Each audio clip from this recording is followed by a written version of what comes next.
और रुक करेंगे देश दुनिया की अहम खबरों का, जहां नरेंद्र मोदी के नेतृत्व में भारत बना वैश्विक औषधि निर्यातक और भारत के औषधि उत्पाद निर्यात में 138% की शानदार वृद्धि हुई है। 2013 की तुलना में 2022 में औषधि उत्पाद निर्यात में वृद्धि हुई है। 2022 में अप्रैल से अक्टूबर तक 138% की शानदार वृद्धि हुई है। केंद्रीय मंत्री डॉक्टर मनसुख मांडविया ने मोदी को दिया है इसका क्रेडिट।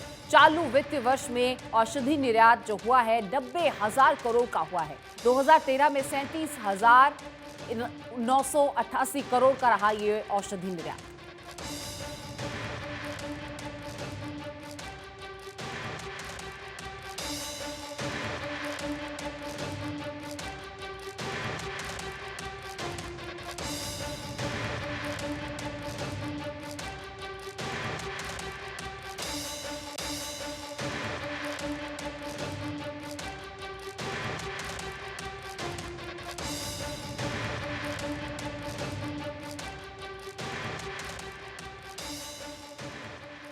भारत जोड़ो यात्रा और ऑपरेशन लोटस मिथक। यात्रा के राज्यों में प्रवेश से पहले ऑपरेशन लोटस की चर्चा, लेकिन हर बार कांग्रेसियों का भय साबित हो रहा मिथ्या। कर्नाटक, तेलंगाना, महाराष्ट्र में डर दिखाकर पॉपुलैरिटी के प्रयास हैं। यात्रा के दौरान इन राज्यों में झूठी निकली कांग्रेस की कहानी। कर्नाटक के बाद महाराष्ट्र में फेल हुई कांग्रेस की योजना। अब मध्य प्रदेश को लेकर ऑपरेशन लोटस 2 की मनगढ़ंत स्क्रिप्ट। एक बार फिर कांग्रेस के विधायक तोड़ने के झूठे किस्से। ज्यादातर विधायक अगले साल चुनावों की तैयारियों में हैं व्यस्त। ऐसे में मिथ्या और मनगढ़ंत साबित हो रहे कांग्रेस के आरोप और सस्ती लोकप्रियता के प्रयास कांग्रेस को पहुंचा रहे हैं नुकसान।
समाजवादी पार्टी के चर्चित राष्ट्रीय प्रवक्ता एक बार फिर से चर्चा में। सपा के राष्ट्रीय प्रवक्ता अनुराग भदौरिया लखनऊ में दर्ज एफआईआर के बाद से फरार। सर्वेलेंस ट्रैकिंग से हुआ हरे कुर्ते वाले नेताजी पर खुलासा। सपा के नेताजी राजस्थान में कहीं लिए हुए हैं शरण, और इधर प्रवक्ता जी की तलाश में पुलिस कर रही है जगह जगह छापेमारी और उनके पैरोकार झांक रहे हैं बंगले। सीएम योगी पर ओछी टिप्पणी कर एफआईआर में उलझे सपा के राष्ट्रीय प्रवक्ता भदौरिया की सास रही हैं सपा की कद्दावर सांसद, तो वहीं ससुराल पक्ष में है डीजी, एडीजी और सत्ता दल के विधायक भी। हालांकि विवादों में पहले भी रह चुके हैं नेताजी, लेकिन इस बार जो उलझे तो हवालात की हवा खाने के बन रहे हैं पूरे योग, क्योंकि हाईकोर्ट ने गिरफ्तारी पर रोक से कर दिया है इनकार। अब ऊपरी अदालत से जुगाड़ के चक्कर में जुटे हैं प्रवक्ता जी।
गृह कलेश में फंसा केंद्रीय मंत्री का भतीजा। 2 बीवी 6 बच्चों की लड़ाई में फंसा है केंद्रीय मंत्री का भतीजा।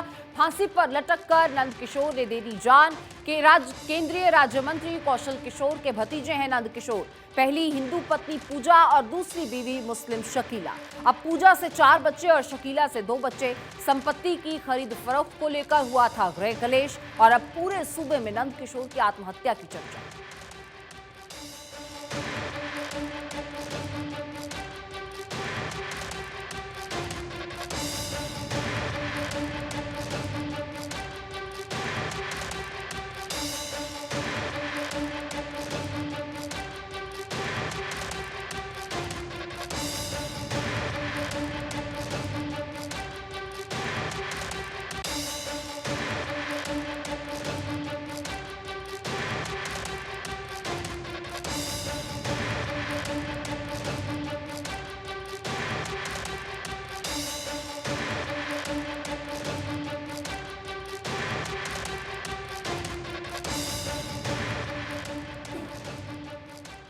स्टार प्रचारक के रूप में यूपी के मुख्यमंत्री योगी आदित्यनाथ की जबरदस्त डिमांड है। गुजरात के विधानसभा से दिल्ली के एमसीडी चुनाव तक योगी डिमांड में। यूपी निकाय चुनावों और उपचुनावों की व्यवस्थाओं के लगातार बीच फंसे हैं महाराज और गुजरात में सीएम योगी की रैलियां और रोड शो की लगी है झड़ी। उम्मीदवारों की घोषणा के बाद योगी की सभाओं की बढ़ी डिमांड। योगी की सभाओं से गुजरात के कार्यकर्ताओं में हुआ जोश का संचार। दिल्ली के एमसीडी चुनावों में भी योगी की सभाएं और रोड शो प्रस्तावित।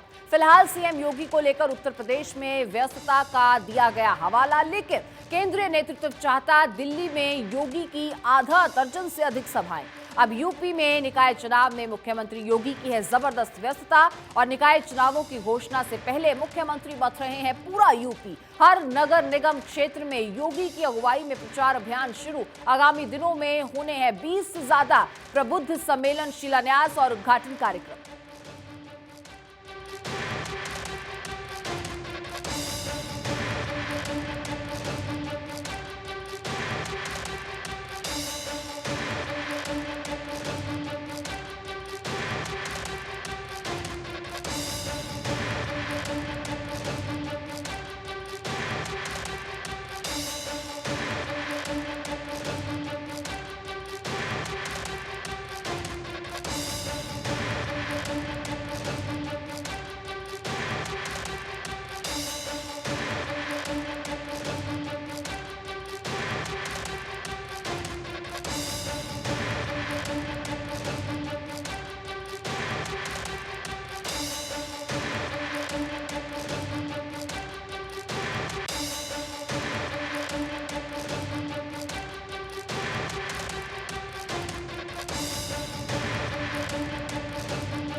कौन होगा छत्तीसगढ़ का मुख्य सूचना आयुक्त? एमके राउत 11 नवंबर को मुख्य सूचना आयुक्त पद से हो गए हैं रिटायर और 22 नवंबर को सूचना आयुक्त अशोक अग्रवाल का कार्यकाल भी हो चुका है समाप्त। अब सूचना आयोग में बचे हैं 2 गैर आईएएस सूचना आयुक्त। ब्यूरोक्रेट्स नहीं होने के चलते दोनों को नहीं है प्रशासनिक कार्यों का अनुभव।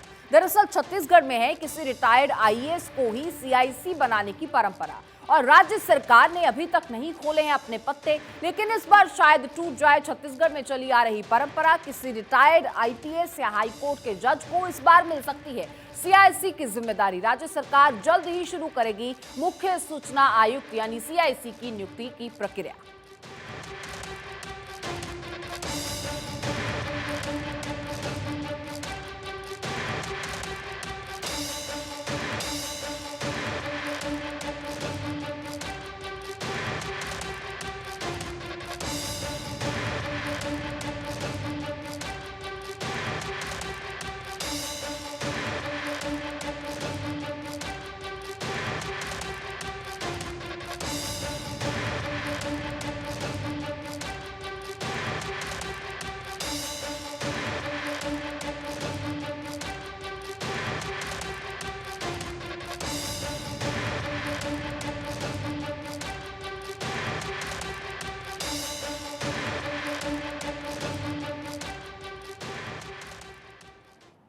पुरातन वैभव को समेटे छत्तीसगढ़ का देवरानी जेठानी मंदिर। बिलासपुर रोड पर स्थित 5वीं शताब्दी में हुआ था मंदिर का निर्माण और इस अद्भुत मंदिर में शिव साधकों के लिए विशेष महत्व है।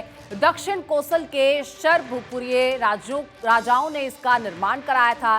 ताला नामक स्थल पर 2 शिव मंदिरों का राजाओं ने निर्माण कराया था और आज इन मंदिरों की पहचान है देवरानी और जेठानी मंदिर के नाम से। स्थानीय लोग देवरानी जेठानी का अर्थ बताते हैं कुंती गांधारी। देवरानी मंदिर का मुख पूर्व दिशा तो जेठानी मंदिर का दक्षिणाभिमुखी है और देवरानी मंदिर के पीछे शिवनाथ की सहायक नदी मनियारी हो रही है प्रवाहित और यहाँ रोमांचित करने वाली रुद्र शिव की है विलक्षण प्रतिमा। इस विलक्षण प्रतिमा की ऊंचाई है लगभग 2.70 मीटर और इसमें मानव अंग के रूप में बनाए गए हैं अनेक पशु, मानव और सिंहमुख। वर्ष 1976 में इन मंदिरों के अवशेष नजर आए थे मलबे में दबे हुए। विशेषज्ञों की माने तो महाभारत कालीन है देवरानी जेठानी के मंदिर।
योग्यता और मेरिट से अमन सिंह की कॉर्पोरेट लॉन्चिंग। अडानी समूह में कॉर्पोरेट ब्रांड संरक्षक के रूप में मिली नई जिम्मेदारी। तत्कालीन सीएम डॉक्टर रमन सिंह के प्रमुख सचिव रह चुके हैं अमन सिंह। भाजपा सरकार में छत्तीसगढ़ में थी उनकी अच्छी पैठ। अमन सिंह माने जाते हैं वित्त और योजना के विशेषज्ञ। तत्कालीन सीएम रमन सिंह के साथ काम के लिए उन्होंने छोड़ दी थी सरकारी नौकरी और उसके बाद राज्य सरकार ने उन्हें दी थी संविदा नियुक्ति। अब भाजपा की सरकार के बाद अमन सिंह चले गए थे दिल्ली। सिंह अब तक थे रतन इंडिया पावर बोर्ड के वरिष्ठ सलाहकार और सीईओ। अब अमन सिंह को अडानी ग्रुप में मिली कॉर्पोरेट ब्रांड कस्टोडियन के पद पर नियुक्ति। अमन सिंह अध्यक्ष के कार्यालय को करेंगे अब रिपोर्ट और अहमदाबाद में अडानी ग्रुप के मुख्यालय से अमन सिंह करेंगे काम।